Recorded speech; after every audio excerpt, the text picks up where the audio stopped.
Est-ce que tu connais le son de ta voix? Voyons voir. Prends 2 bouts de carton. Ça marche aussi avec 2 pochettes cartonnées. Et place-les des 2 côtés de ton visage en face de tes oreilles. Et maintenant, dis quelque chose, n'importe quoi. Le son sera différent et tu ne l'aimeras sûrement pas. Bon, c'est sûrement plus simple de sortir ton téléphone et de t'enregistrer. Ce sont les seuls moments où tu entends vraiment ta propre voix, quand elle est enregistrée dans un message vocal ou une vidéo. Et maintenant, tu sais que le truc du carton fonctionne aussi. Et tu n'es pas le seul à te dire « À qui est cette voix bizarre ?» Et tu regardes l'écran et tu réalises avec honte que… Oui, c'est toi. Et désolé de te décevoir, mais ce que tu entends sur l'enregistrement est ce que les autres entendent dès que tu parles. Mais ils s'en moquent, alors pourquoi tu y accorderais autant d'importance? Sûrement parce qu'elle est super différente de la voix que tu entends quand tu parles. Eh oui, tu entends ta voix tout le temps et plus que n'importe qui. Mais elle vient de toi, de ta tête. Et tu ne l'entends pas souvent avec tes propres oreilles. C'est un peu le job des os de ton crâne d'envoyer les vibrations de ta voix dans ton oreille interne. Et ils sont moins bons que tes oreilles. Ils ressemblent un peu à un mauvais micro qui serait davantage réceptif au son grave. Donc, si tu penses que tu es un beau baryton ou une basse, ce n'est sûrement pas le cas malheureusement. Ta vraie voix est plus aiguë que tu ne le penses. En enregistrement, ta voix a même l'air un peu caricaturale. Certains acteurs et narrateurs, par exemple sur YouTube, aggravent leur voix par ordinateur pour qu'elle soit plus agréable sur vidéo.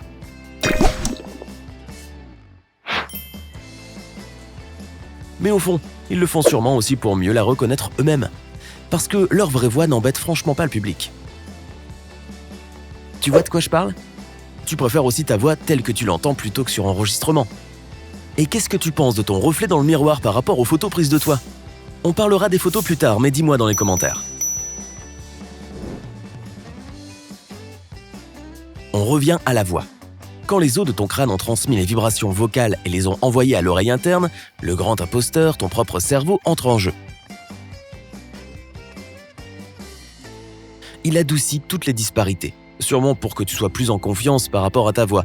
Alors bon boulot! Mais pour les autres, ta voix n'a pas l'air si douce et posée. Désolé. Et quand tu décides de travailler sur ta prise de parole et que tu deviens plus attentif à ta voix, c'est là que tout joue contre toi.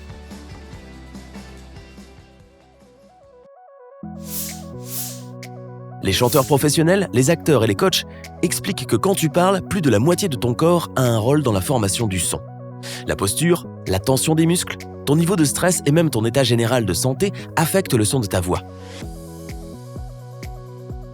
Des systèmes d'intelligence artificielle peuvent aujourd'hui trouver l'âge exact, l'humeur, la santé du cœur et même le mois de grossesse de quelqu'un en analysant sa voix.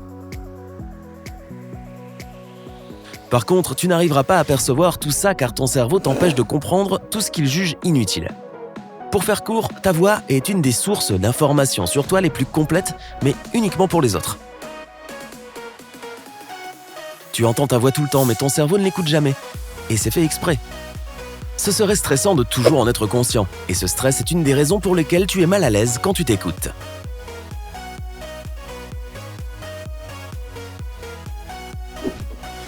Mais vois le bon côté des choses. Si tu écoutes ta voix sur cassette ou vidéo, tu peux en apprendre beaucoup sur toi. Par exemple, est-ce que j'étais si stressé? Pourquoi est-ce que ma prononciation est si mauvaise? Je bafouille toujours comme ça? Waouh, mon accent est plus prononcé que je ne le pensais. C'est très pratique pour quelqu'un qui s'entraîne à la prise de parole en public.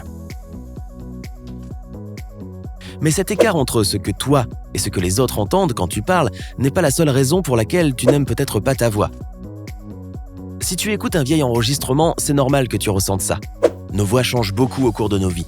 Dans 2 ans, tu ne reconnaîtras peut-être même pas si c'est toi qui parles. En plus, on est souvent très critique vis-à-vis de nos versions passées de nous-mêmes, et ça se comprend.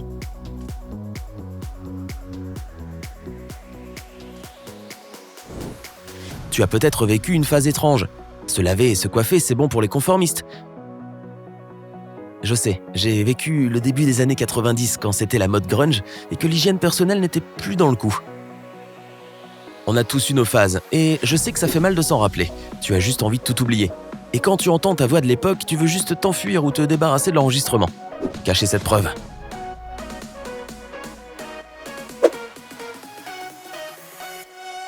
Et c'est là qu'on voit le plus la différence entre ta perception de toi-même et la manière dont les autres te voient. Je suis sûr que tes proches diront que tu étais trop mignon quand ils entendront ta voix de préado sur des vieilles vidéos de famille. Alors que tu deviendras de plus en plus rouge. Est-ce qu'on peut mourir de honte ? Je pense. Ta voix est étonnamment élastique, même sans changement lié à l'âge. Est-ce que tu savais que tu as une voix unique pour chaque personne à qui tu parles ? Tu ne parles jamais de la même manière avec chacun de tes amis, de tes collègues ou de tes proches, mais encore une fois, ton cerveau te le cache aussi. Et voilà un conseil pour voir si quelqu'un t'aime bien. Écoute leur ton. Il sera plus aigu que d'habitude. En fait, on change tous notre voix, notre ton et même notre accent pour se fondre parmi notre entourage ou plaire aux autres. Passe un peu de temps dans le sud et ta famille et tes amis du nord rigoleront de ton nouvel accent du sud. Voilà le truc. Si tu entraînes ta voix et ton élocution, tu l'écouteras plus facilement. Pourquoi ? Parce que cela sera plus familier. Et puis, on aime être en contrôle et être conscient de ce que notre voix dit aux autres a un effet positif sur le cerveau.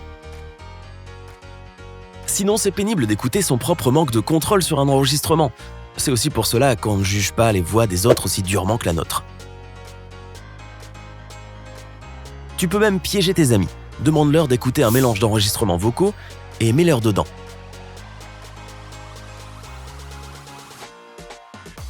Et demande comment ils trouvent chaque voix. D'abord, tu verras qu'ils ne reconnaîtront pas la leur. Et ils pourraient même la préférer aux autres parce qu'ils ne savent pas que c'est la leur. C'est un peu pareil avec notre apparence. Car ce que tu vois dans le miroir ne ressemble pas à ce que voient les autres ou en photo. C'est vrai, non ? Parce que quand tu regardes dans un miroir, tu ne vois pas tout. Tu es souvent proche du miroir à te concentrer sur plusieurs détails. Mais une photo révélera tout ce qui n'attire pas ton attention habituellement.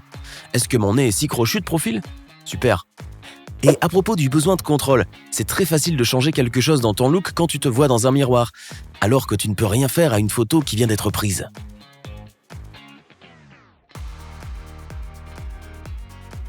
Comme pour la voix, la vraie beauté de chaque personne vient de l'intérieur.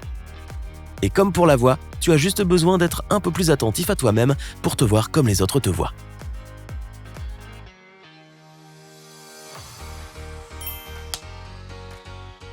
Si tu as appris quelque chose de nouveau aujourd'hui, aime cette vidéo et partage-la avec un ami. Et voilà d'autres vidéos que tu aimeras sûrement. Choisis juste celle de gauche ou de droite et prends la vie côté sympa.